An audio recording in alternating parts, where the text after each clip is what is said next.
Maintaining consistency is something that I think I'm still striving towards, and I think a lot of people should also be striving towards, because I really do think that's a very key element in becoming, let's use the word loosely here, successful in whichever sort of aspect of life you want to be, you know? For example, if we look at any sports athlete that you can think of, let's give a football example this time. Let's go Jack Grealish. How has he got to where he is today? You know, top of his game, arguably, playing for a high level professional sport. How does he get there? Well, you know, everyone just says a cliche, oh, hard work, dedication, blah, blah, blah. But the element behind all of that is consistency.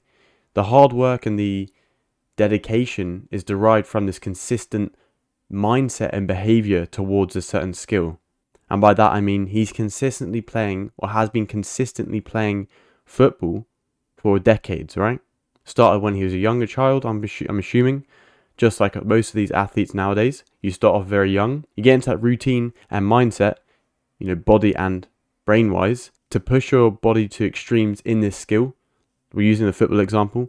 So obviously he's very cardio intensive, had to train your body through years to get to the point where you can run, you know, 90 minutes, even to 120 minutes consistently.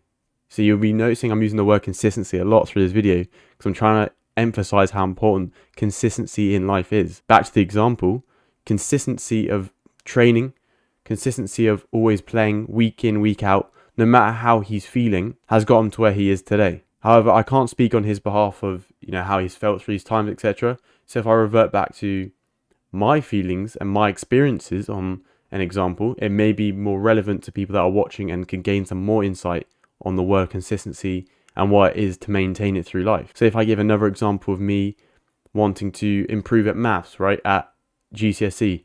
GCSEs are year 11 exams. You know, I enjoyed maths, but I wasn't good at it at the time. So how did I improve? I consistently practiced maths day in, day out, most lunches, until I was consistent with my ability within maths, within that skill. This was done through, yes, the hard work is labelled and the dedication, but like I said, it's derived from this consistent behaviour and mindset towards trying to achieve a better grade, for example.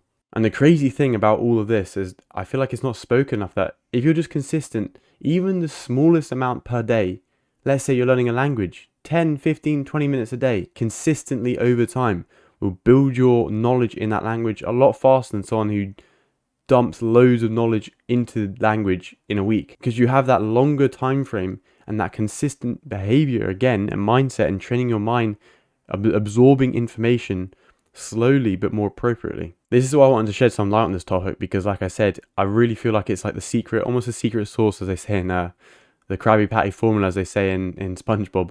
It's crazy to me how, if you look at, like I said, in any sports athlete, they've been consistent throughout life in their sport up to a certain point. Look at, you know, let's say successful, you know, business people. They're consistent in their routines. They're consistent in their behaviors and patterns. How do I get good at maths? I'm consistent with it. I'm every day tackling a little problem here and there. Like I said, it doesn't have to be 8 hours. It doesn't have to be 10 hours. An hour here and there each day consistently is a very powerful habit to get into. And you'll see a lot of improvement in any niche that you want.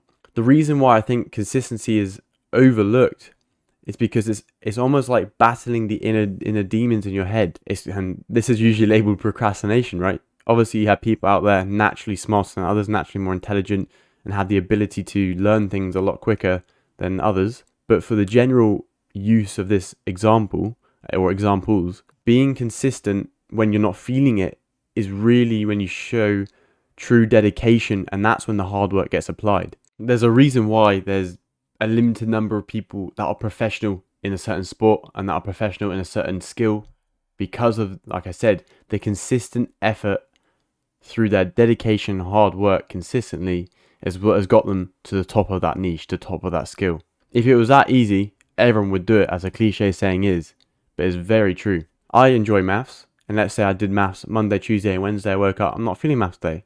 If I still push through my mind and my emotions and my ego, letting down my ego and saying, right, I'm going to do this because I need to do it and keep consistent, even half an hour instead of an hour, I'm still keeping consistent with that. And therefore, I've improved more in that aspect. So hopefully you can gain some sort of insight from this video in terms of looking at your life objectively and look at the areas, or even look back in the past, where have you been consistent and have you achieved results that you personally wanted to achieve from being consistent. And if you start to see a pattern of, when times you're consistent with something and weren't, it may start to add up, and it may push you into wanting to be consistent in, let's say, learning guitar from today. You want to start learning guitar. If you want to learn the guitar, for example, today, and you want to give it, 20 minutes a day, consistency, and you can always build it up, lower it down, depending on what you're feeling.